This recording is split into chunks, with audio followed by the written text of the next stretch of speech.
रमन, जिसने न जाने कितने महापुरुषों को जन्म दिया इस धरती ने, न जाने कितने युग परिवर्तन को दिया इस धरती का। वक्त आप तासीर कहिए कि आज भी यदि बिहार में किसी को कुछ शुरू करना होता है तो चंपारण ही आता है। महर्षि वाल्मीकि जी की तपोभूमि महात्मा गांधी जी की कर्मभूमि रही, जहां से पूरे देश की दिशा और दशा बदल दी गई थी। कुछ तो है इस बिहार की धरती में, जो चाहे महात्मा बुद्ध हो, चाहे महावीर स्वामी हो, चाहे महात्मा गांधी हो, आखिर शुरुआत यहीं से क्यों करते हैं लोग? कुछ ना कुछ तो है इस मिट्टी पे यहाँ। और जब यहाँ हमारे पास आपके अनिकेत रंजन जी आए हमारे यहाँ और बोले कि मोतिहारी चलना है और आप लोगों की समस्याओं के बारे में जब हमको अवगत कराएं, तो हमने कहा कि हम एक बार जरूर आएंगे। तो एक चीज भी बड़ी अच्छी लगी कि इन्होंने अपने माता के नाम पर, मां संध्या सेवा ट्रस्ट के नाम पर इतने सारे नेक काम किए यहाँ पर, और मां को कभी नहीं भूलना चाहिए, याद रखिएगा। आपको हम इस बात के लिए बधाई और ढेर सारी शुभकामनाएं। आप ऐसे ट्रस्ट के माध्यम से और नेक काम करते जाइए और अपनी माता पिता का नाम ऐसे ही रोशन कीजिए और चंपारण की धरती का विकास आगे करते रहिए। जब हमें पता चला कि ये बहुत सारी गरीब लड़कियों की विवाह जो अपने यहाँ से, अपने ट्रस्ट के माध्यम से कराते हैं, अभी हमारे यहाँ आपके पुलिस डिपार्टमेंट में थे तो हमें पता चला कि हेलमेट लगाने के लिए लोगों को प्रेरित करना, ये छोटी छोटी चीजें जिससे आप समाज में बड़ा बदलाव ला सकते हैं यहाँ पर। तो इसके लिए काबिल तारीफ है और आप लोग भी इसमें सहयोग करिएगा यहाँ पर। और हमारे मंच पर यहाँ की मेयर प्रीति मैम, आपका भी बहुत बहुत धन्यवाद, नमस्कार मैम। और यहाँ जितने लोग आप लोग आए हैं, कुछ न कुछ उम्मीद से आए होते हैं बहु। हम जब यहाँ आए तो जब देखे आप लोगों की संख्या तो पहले ही बोले हमारे इससे बड़ा हॉल है कि नहीं है, इतना छोट में नहीं क्या हो से बोल वाला मैं तो व्यवस्था कर ठीक है। अनिकेत जी, हम इस बात का वचन देने जाते हैं बहुत जल्दी हम दोबारा आएंगे यहाँ पर। एक बार के लिए लगा ही नहीं कि हम कहीं दूसरे जगह आए हैं यहाँ पे। कसम लगाता है अगर कल क्लास नहीं जाता तो आज हम यहीं रुक जाते हैं।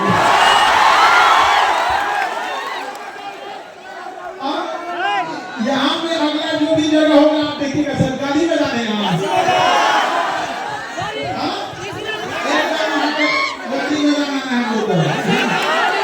देखिए, हम आपके शिक्षक जरूर हैं, लेकिन हम आपके चीजों को उतनी ही बारीकी से जानते हैं जितना आपका सबसे जिगरी दोस्त जानता होगा। इसलिए हम आपकी अच्छाइयों को भी जान रहे हैं, खराबियों को भी जान रहे हैं। इसलिए हमारे सामने होशियारी नहीं करना चाहिए। हमने यहाँ आने में लेट हो गया क्योंकि हमेशा क्लास में हम दूसरे को डांटते रहते हैं, क्लास कैसे लेट हो गया। अब हमको क्योंकि पटना से आना था, हम ही को लेट हो गया। तो इसके लिए सॉरी आप लोगों की, बड़ा लंबा सफर होता है आप लोग का ये उत्साह और ये जुनून देख के लगता है कि गांधी ने यही जगह क्यों चुना था, ऐसा फील होने लगा हमको। तो ये जुनून को बचा के रखना है आप लोगों को। देखिए, आप सब मिडिल क्लास से आ रहे हैं, आपने गरीबी को जिया है, किताबों में नहीं पढ़ा है। आपने बहुत सारे बच्चे होंगे जिनके माता पिता के ऊपर बहुत सारा कर्जा होगा, किसी के घर में किसी की दीदी होगी जिसके शादी ब्याह करने के लिए होगा, बहुत सारी जिम्मेदारियां होंगी। आज भी देखिएगा ना, गांव में आप जाएंगे तो एक तल्ला घर ढलाया होगा और उसमें से पिलर का छड़ निकाल दिया होगा। उस बूढ़े बाप ने इस उम्मीद में कि उसका बेटा उसकी बेटी कामयाब होगी, अगला तल्ला ढलवा देंगे। ऐसा होता है कि नहीं होता है? माँ बाप कोई बीमारी लेकर आते हैं, बूढ़े माँ बाप, लेकिन वो पैसा काट कर आपको दे रहे होते हैं पढ़ने के लिए, मेरा बेटा मेरा बेटी कामयाब हो जाएगी ना, तो कामयाब हो जाएगा तो हम हमारा इलाज करा देंगे। वो इलाज के चक्कर में बीमारी तनी से बढ़ के ज्यादा हो जाता है। होता है कि नहीं होता? अपने आप से पूछ के देखिए, अगर उस माँ बाप का आप भरोसा तोड़ेंगे तो क्या भगवान भी माफ करेगा आप लोग को? तो जब भी अगर आप गलत रास्ते पे भटके तो अपने बूढ़ी माँ की उस आंखों को देखिएगा जिसमें रोशनी अब कम हो गई होगी, लेकिन आपकी कामयाबी को देखने के लिए आज भी उसने अपनी आंख की रोशनी बचा के रखी है। कि उसका बेटा उसकी बेटी कामयाब होके आएगी। और वो दौर चला गया जब केवल कामयाबी पर पुरुषों का अधिकार था, महिलाओं ने दिखा दिया कि छीन लेंगे अधिकार अगर नहीं दोगे तो यहाँ पर। और हमने रिक्वेस्ट भी किया है, महामहिम बिहार के राज्यपाल साहब से भी कहा है, और यहाँ पर इतने राजनीति से जुड़े आप लोग हैं, आप लोग से भी और आप सारे युवाओं से भी करते हैं। नशा तो एक समस्या है ही जिसमें आप लोग फंसते जा रहे हैं। एक और हमने सुझाव दिया कि जो दहेज में गाड़ियां दी जाती है उसका नंबर प्लेट गुलाबी रंग का होता, कि पता चले इसके बाप का नहीं है।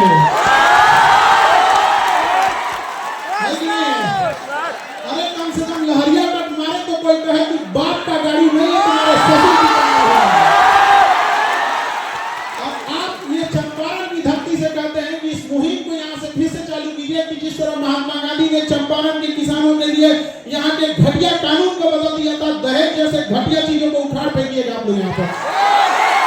अरे अपने हिम्मत, अपने हाथ लो, अपने हाथ में बाजुओं में इतनी ताकत रखिए। आप बिहारी हैं जी, जो चाहे कमा के लीजिएगा। क्या जरूरत है किसी की बेटी के बाप को डांटा के उससे दहेज लेने की?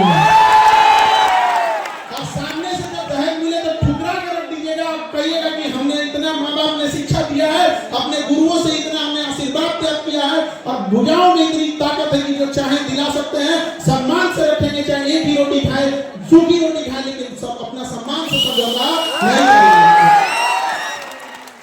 हम सबके घर में आप देखिए, हम तो वो बदनसीब है जो हमारे घर में बहन नहीं, तो हमें बड़ा ताना मारा जाता था कि बहन उसी को देता है ऊपर वाला जो उसे पालने की औकात रखता है। तो हमने क्या किया ना, रक्षाबंधन में दुनिया में सबसे ज्यादा राखी हमें डाली जाती है, और हम खुशनसीब हैं कि पूरी दुनिया में हमसे ज्यादा राखी किसी को नहीं बांधी जाती होगी। और जब राखी बंधवा लेते हैं ना, तो वही राखी लेके उठता नहीं है हाथ, छत पे जाते हैं जब अंधेरा हो जाता है तब, और उस ऊपर वाले की ओर देख के थोड़ा चिढ़ाते हैं, क्या हो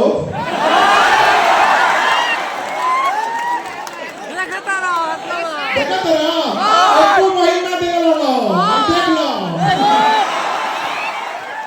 शायद इसी सब के वजह से हम बिहारी लोग बदनाम हो जाते हैं कि केकरों से टकरा जाता है तो दुख तो है इस बात का। जब कभी हमें प्रॉब्लम आता है तो कई बार ऐसा लगता है कि काश मेरा भी एक बड़ा भाई होता, और जब कभी घर में कोई बीमार पड़ता है तो फील आता है काश मेरी भी एक बहन रहती। घर को जितना अच्छे से बहनों ने संभाल कर रखा है, कोई नहीं संभाल सकता है उस चीज को।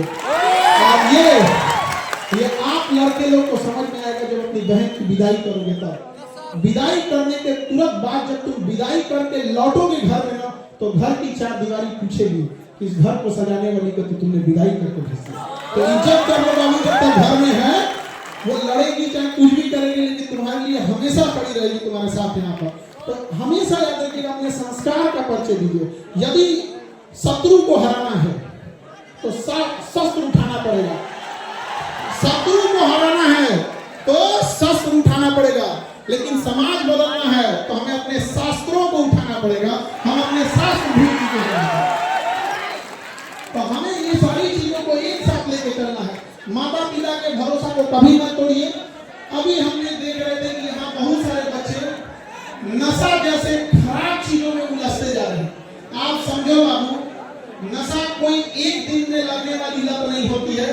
आप इसे शुरुआत करते हो च्युइंगम से।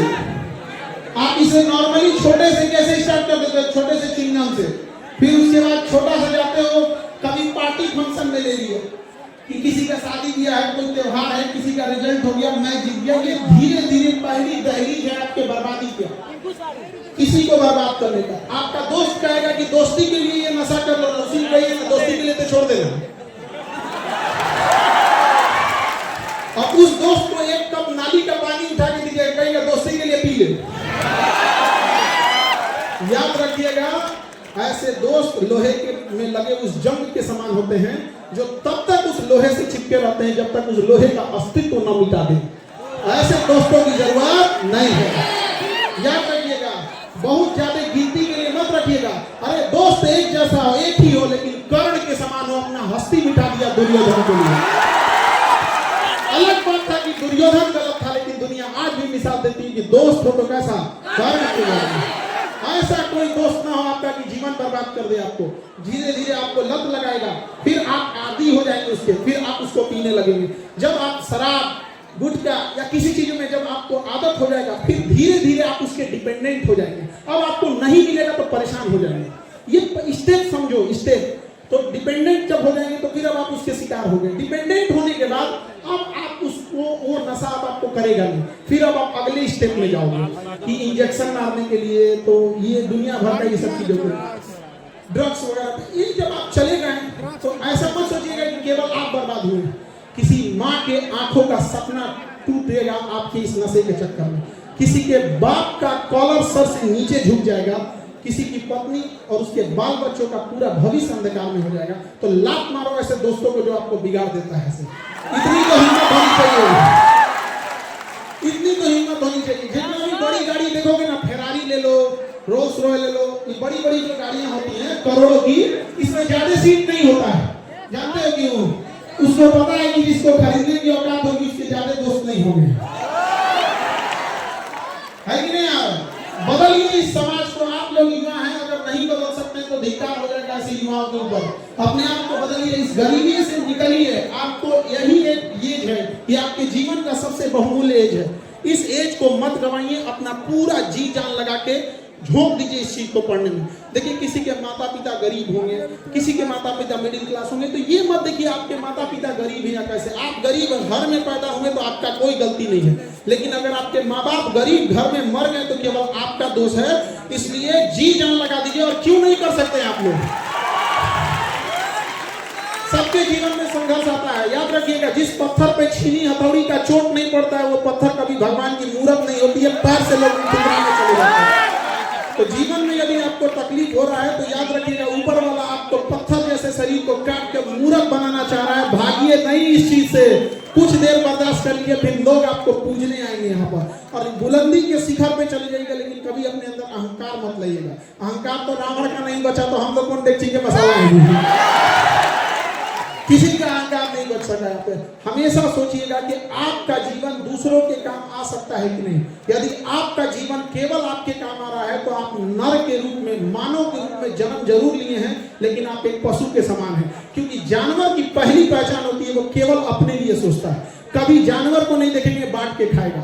लेकिन ये मानव होने का पहला सबूत है कि दूसरे के तकलीफ में उसे तकलीफ होती है, दूसरे के पीड़ा से उसे अपनी पीड़ा होती है।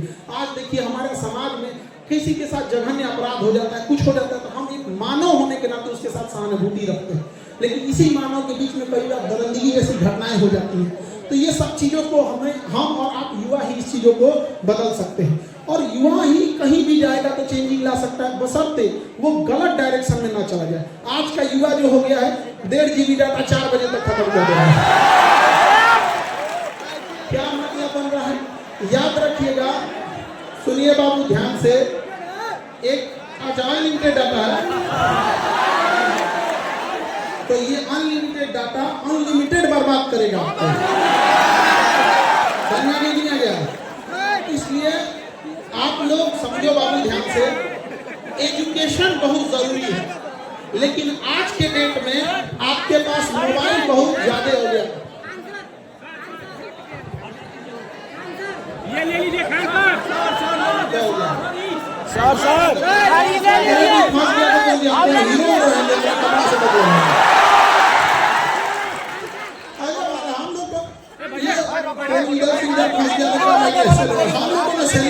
हम लोग